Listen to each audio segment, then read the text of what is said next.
ہماری ویڈیوز دیکھنے کے لیے ہمارے چینل صراط جنت کو سبسکرائب کریں۔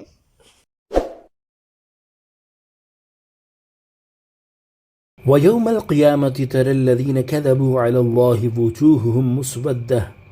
ترجمہ کنز عرفان۔ اور قیامت کے دن تم اللہ پر جھوٹ باندھنے والوں کو دیکھو گے کہ ان کے منہ کالے ہوں گے۔ أَلَيْسَ فِي جَهَنَّمَ مَثْوًى لِلْمُتَكَبِّرِينَ۔ کیا متکبروں کا ٹھکانہ جہنم میں نہیں ہے؟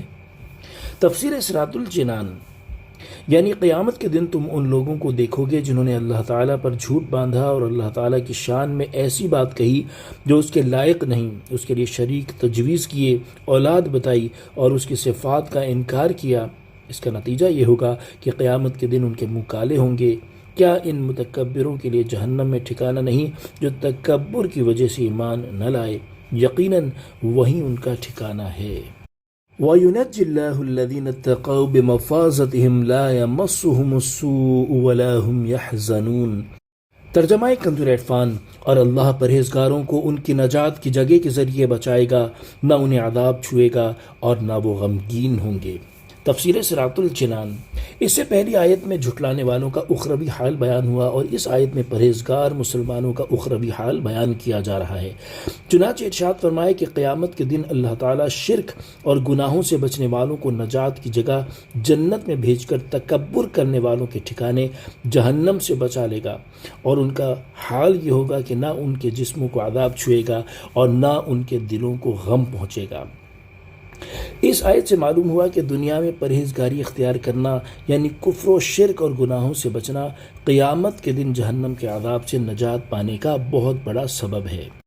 لہذا جو کافر ہے تو اسے چاہیے کہ ایمان لائے، اور ہر مومن کو چاہیے کہ وہ گناہوں سے بچے اور نیک اعمال کرے تاکہ قیامت کے دن اللہ تعالیٰ کی رحمت سے اسے جہنم کے عذاب سے نجات ملے اور جنت میں داخلہ نصیب ہو۔ ترغیب کے لیے تقوی و پرہیزگاری اختیار کرنے کے فضائل ملاحظہ ہوں۔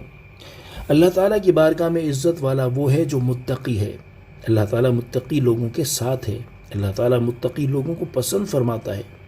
جنت متقی لوگوں کے لیے تیار کی گئی ہے۔ قیامت کے دن متقی لوگوں کو مہمان بنا کر اللہ تعالیٰ کی بارگاہ میں حاضر کیا جائے گا۔ متقی لوگوں کے لیے اللہ تعالیٰ کے پاس نعمتوں والی جنتیں ہیں۔ اللہ تعالیٰ متقی لوگوں کا مددگار ہے۔ متقی لوگ قیامت کے دن ایک دوسرے کے دوست ہوں گے۔ متقی لوگ امن والے مقام میں ہوں گے۔ آخرت کا اچھا انجام متقی لوگوں کے لیے ہے۔ تقوی فضیلت حاصل ہونے کا سبب ہے۔ تقوی بہترین زاد راہ ہے۔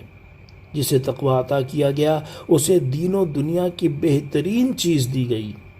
تقوی آخرت کا شرف ہے۔ متقی لوگ سردار ہیں۔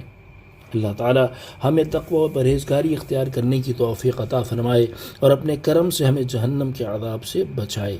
آمین بجاہ النبی الامین صلی اللہ تعالی علیہ وآلہ وسلم۔ صلو علی الحبیب صلی اللہ تعالی علی محمد صلی اللہ تعالی علیہ وآلہ وسلم۔